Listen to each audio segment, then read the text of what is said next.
Oh, for shizzle, dizzle. Got an excellent show here today. Um, okay. Y'all see the title. I asked this question the other day before my show was abruptly interrupted. I do apologize for that. Running a business, summertime is real busy, but y'all know winter gets slow. So, gotta, whatever. Um, I asked this question because a lot of people who posting comments talking about Slava Ukraine and oh Ukraine this and even I have a buddy that if y'all know Andy Franodsky, he does like Metallica reviews and all that. He's joined the Ukrainian army, and the argument that I'm about to make can apply to pretty much America too. Not only America, but potentially Europe. A lot of people don't know what the end game is. Like, let me just say Ukraine, because Ukraine is a obvious choice. A lot of people besides Zelensky don't know the end game of what they want to achieve by having this war, by fighting Russia. Like, okay, what is your end game? Now, Zelensky knows his end game. Zelensky wants back Crimea. Zelensky wants back Luhansk. To put things in perspective, Luhansk is fully occupied by Russia. Crimea is fully occupied by Russia. And so, in order to achieve Mr. Zelensky's goal, you have to push Russia out, even with the help of the U.S., with Trump giving Mr. Zelensky weapons, and Europe, Germany, Macron, Stalmer in England. It doesn't matter. You can have all of NATO give Zelensky all of the money, which he likes all of the money. He likes all of the money, um, all of the weapons, and achieving that goal of pushing Russia just out of Crimea and out of Luhansk is impossible. It's impossible. It's impossible.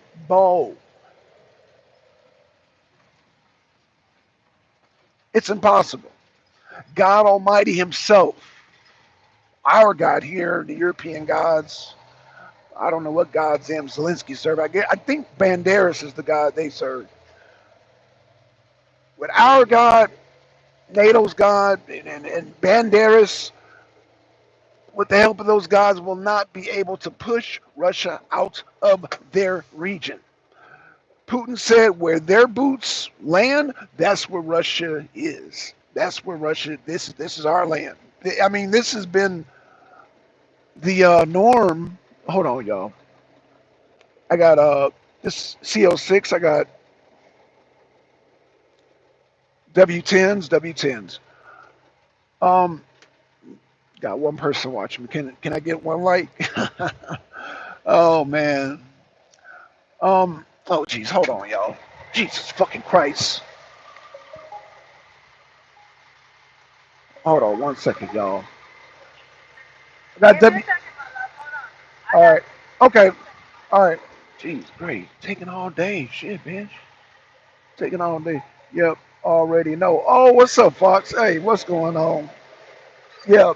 Yeah, Fox. I'm just trying to understand what the end game is. Well, no. I mean, I know the end game. I know the end game, and I don't. I'm trying to figure out if people understand the end game of Zelensky, like what it will take, how many lives will be lost, and it still won't be achieved. Like what it will take. I mean, let's look at, in order to, well, Zelensky goal and wanting to end the war are two different things. Now, if Trump truly wants to end the war, Trump has to stop funding Ukraine. Trump has to stop funding Ukraine. Right now, because somebody might ask me, what is Putin's end goal? Putin's end goal is to demilitarize Ukraine and not join NATO. Well, as of right now, um, Ukraine is not part of NATO. And in order to get into NATO, but NATO keep breaking their own rules, you have to not be in a war or in a conflict or any type of skirmish in order to join in order to join NATO. Come on, dude, this thing is taking forever. It's taking forever, forever, forever. There we go. Ah. So you have to. Okay, let's get back to Zelensky's end goal, Trump's end goal, and Putin's end goal. So we already have an understanding of Zelensky's end goal. Zelensky wants to push Russia out of Crimea and out of Luhansk, out of the Donetsk, and Luhansk is fully occupied. Crimea is 100% occupied. Donetsk and, yeah, let's just say Zaporozhye and Donetsk is 75% occupied. So we got our numbers in, we got the math numbers. So Zelensky's goals are impossible to achieve. Let's look at Trump's goal. Trump's goal is just end the war. Stop fighting, stop dying, So let's look at Trump. Trump, you want to end the war, but you continue to fund Ukraine. The math is not adding up. You want to end the war, you want to stop Russians from losing their lives, Ukrainians losing lives, but you're providing the tools for there to be more bloodshed. So Trump, your goals are a little off. So let me correct you, Donald Trump, on how to correctly do this. You stop funding Ukraine. If they have no weapons, then they have no fights. If you want to stop the killing, if you want to save Ukrainian lives and Ukrainian people, but it's going to be up to the Ukrainian people now. And as long as they believe the hype that they can, again, I don't believe the people of Ukraine know Zelensky's goal. They just say, oh, Russians are invading us, we're going to fight. Russians invading us and we're going to fight. Oh, they're trying to take our land. Oh, we got to push the Russians out. Well, that brings us to Putin, Vladimir Putin. That brings us to Vladimir Putin. Vladimir Putin.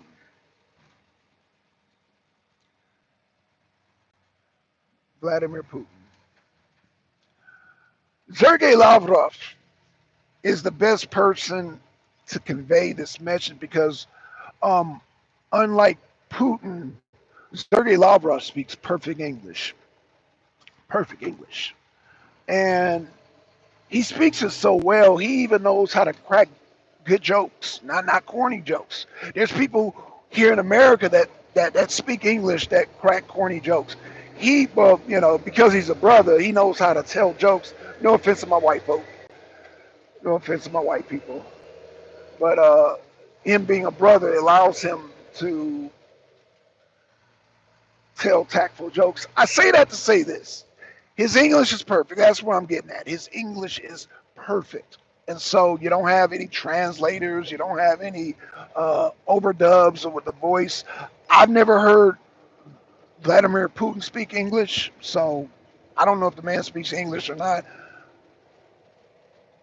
Sergei Lavrov speaks English.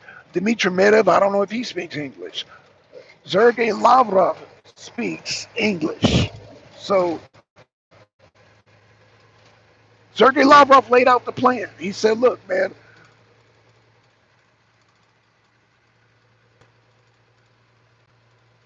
we want y'all to recognize the Russian culture, the Russian speakers in the Donbass region. Don't want you to kill them.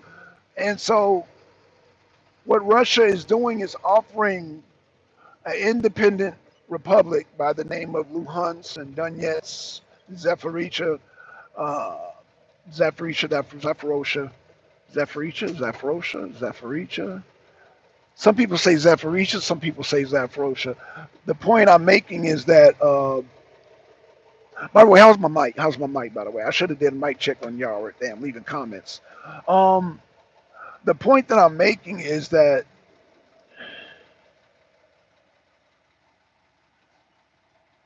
Putin is simply offering protection. He didn't even want to get involved in the war, but because you have Russian speaking people, he is obligated as a Russian to protect Russian people all over the world. Just like America, we protect people, has been good the whole time. Okay, thanks, Fox. Appreciate that, man. Yeah, I usually do a mic check. Sorry about that. So he's obligated to protect Russians no matter where they are, just like we in America, we're obligated to protect Americans wherever they are. Every country has an obligation to protect their people in and outside of their country. And so Putin, because he was petitioned for help, y'all heard me say this time and time again, they would petition uh, these republics, Luhansk, Donetsk, Zaporizhia, Crimea, all petition Putin, much like how we petitioned Louis the 16th. Was it Louis the 16th or Louis the 15th? Louis the 16th during the Revolutionary War here in America, 1776. So, because of much like how we did the same thing, and a lot of countries do that. You know, when they separate, they usually will have assistance from other countries, just like how NATO is assisting Ukraine. So we have different interests, different allies, and so Russia does it, America does it, NATO does it, China does it, every Iran does it, Israel does it, everybody does it, right? So, you know, we have interests, we have allies, and so um, the people of Zaporizhia who speak Russian, who are obviously Russian, who were in Putin's eyes being persecuted by crazy Russians, that being Ukrainians. I call them all Russians because they're all Russians at the end of the day, but just with different ideologies. And some of those ideologies, um, oh, you got some crazy driving people this morning, yo. You got some crazy, but yeah, I'm sharp this morning. I'm sharp always, man.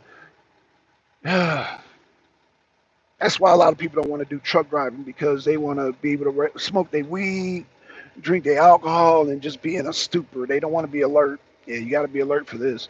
But you can make good money doing this. Anywho, um, I say that to say, good help, democratic Russians. God helps us, democratic Russians. Democratic Russians. Fox said, democratic Russians. God help us, democratic Russians. Um,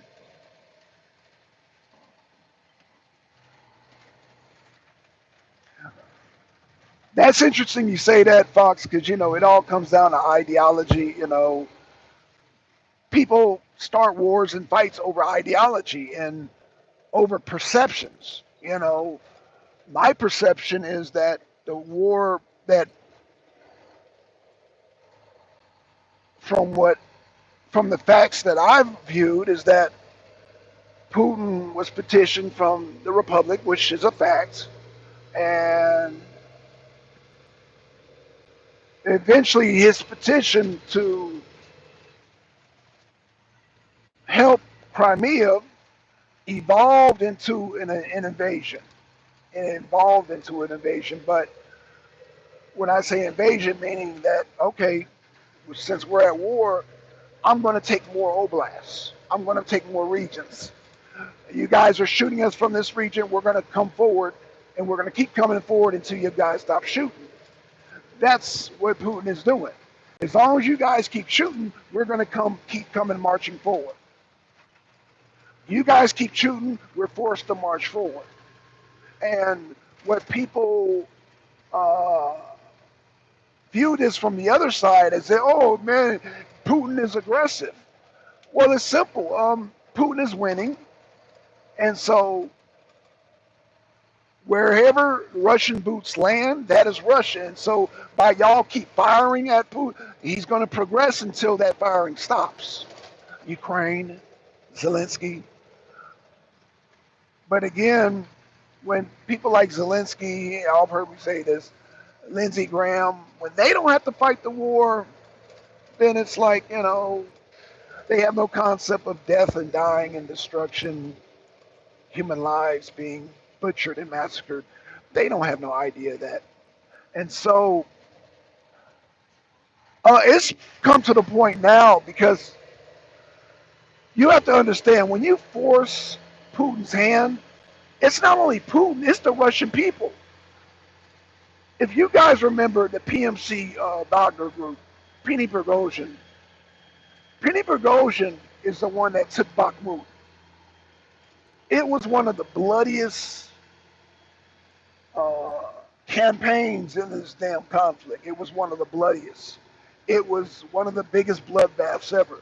And Putin is trying to keep casualties down as much as possible. You fucking idiot. What the hell? Alabama, you need to go back to Alabama. Go back to, these people from Alabama need to go back to Alabama. The way they driving is atrocious. I'm sorry, excuse me, y'all. It's just these people, man. It pisses me off when you got bad drivers. It pisses me off even more when you have bad drivers with out-of-state plates. It's like, go back to your damn state with that atrocious driving. Okay, anywho. Um, oh, um,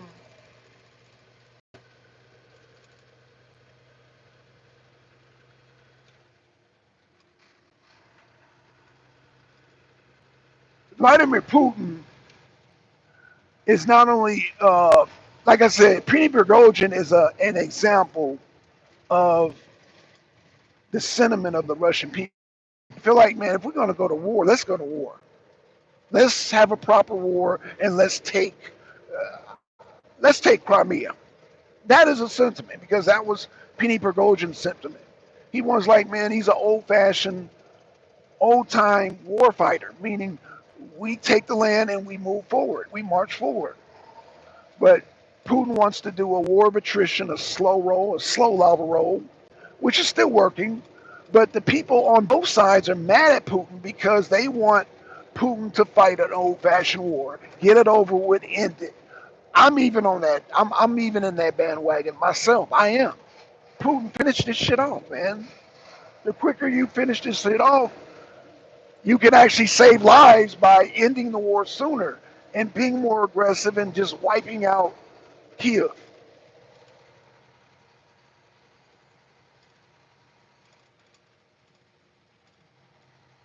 Progressing the war to end the war. Progressing the war to end the war. And so, yeah, I'm getting frustrated. I think a lot. I think Dmitry Medvedev is definitely getting frustrated. And Putin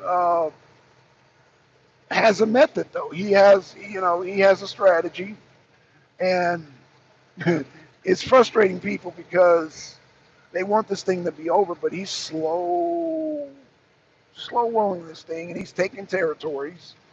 He's made his point, like he took Bakhmut, he took goddamn Luhansk, he took it, and the West seems to still not understand that. Oh, well, we lost land, but we can still win. That's more land that Zelensky has to fight for and take back.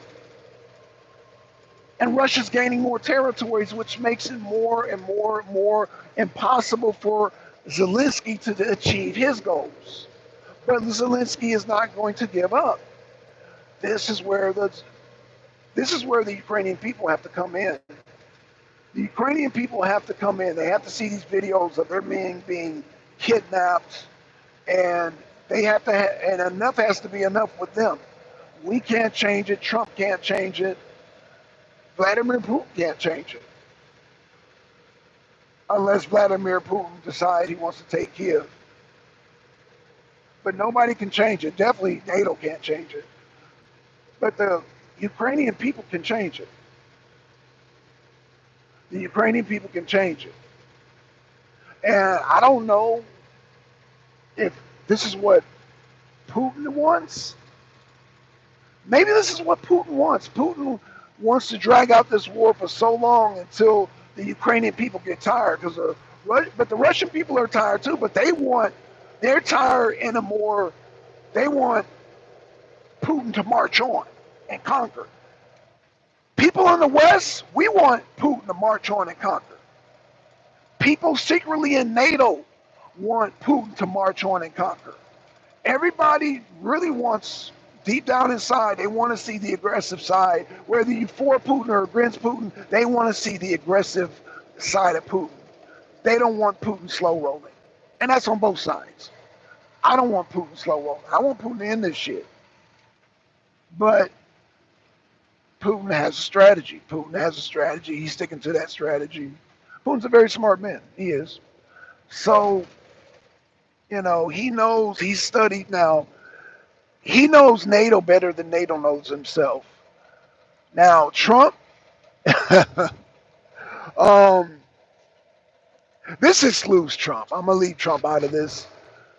Putin knows Biden better than Biden knows himself. He knows the collective West.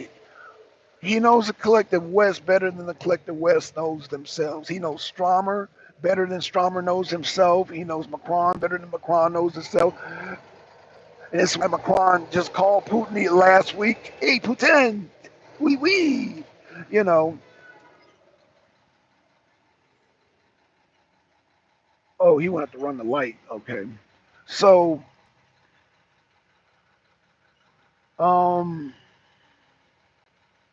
Gwinnett County. What's Gwinnett County doing all the way up here? Oh, we see damn police officers from other counties. They way up here in damn DeKalb. Anywho, yeah, you got a lot of police here from different counties. You see them all in different counties, man. It's weird. In fact, you've seen DeKalb County so much in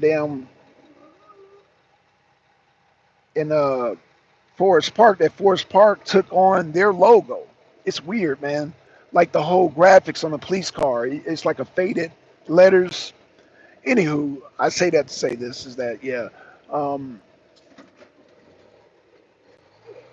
you have so many counties and police cars crossing over all these counties. Um, yeah. So anywho,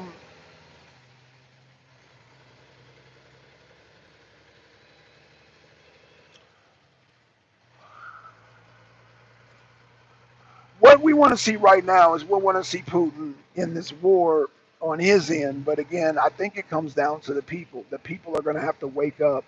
And I think this is what Putin is waiting on.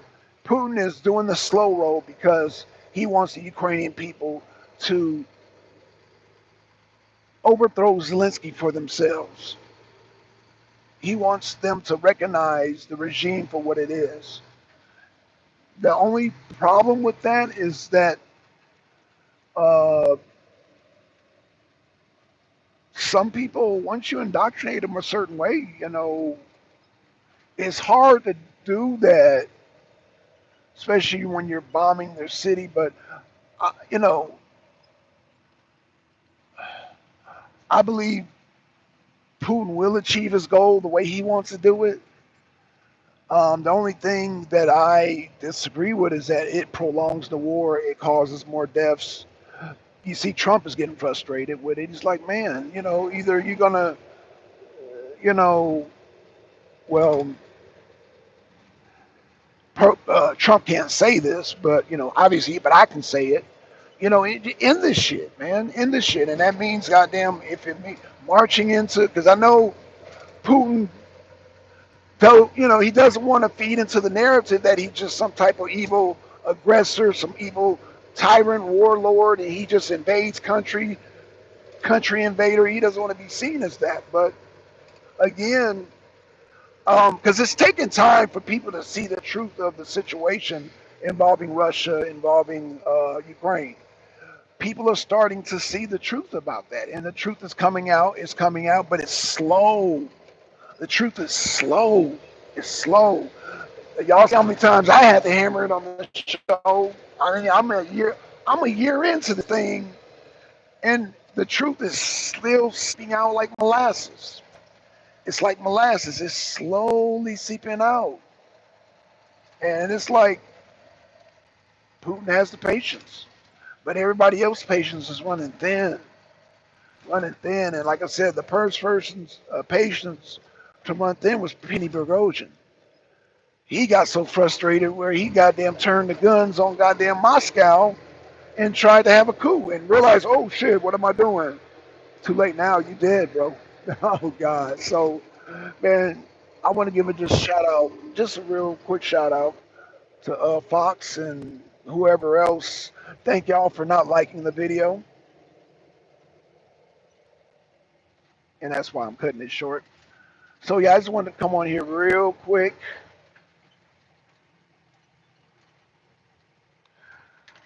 All right, let me get going. I'm out, y'all. Peace. This fucking YouTube shit is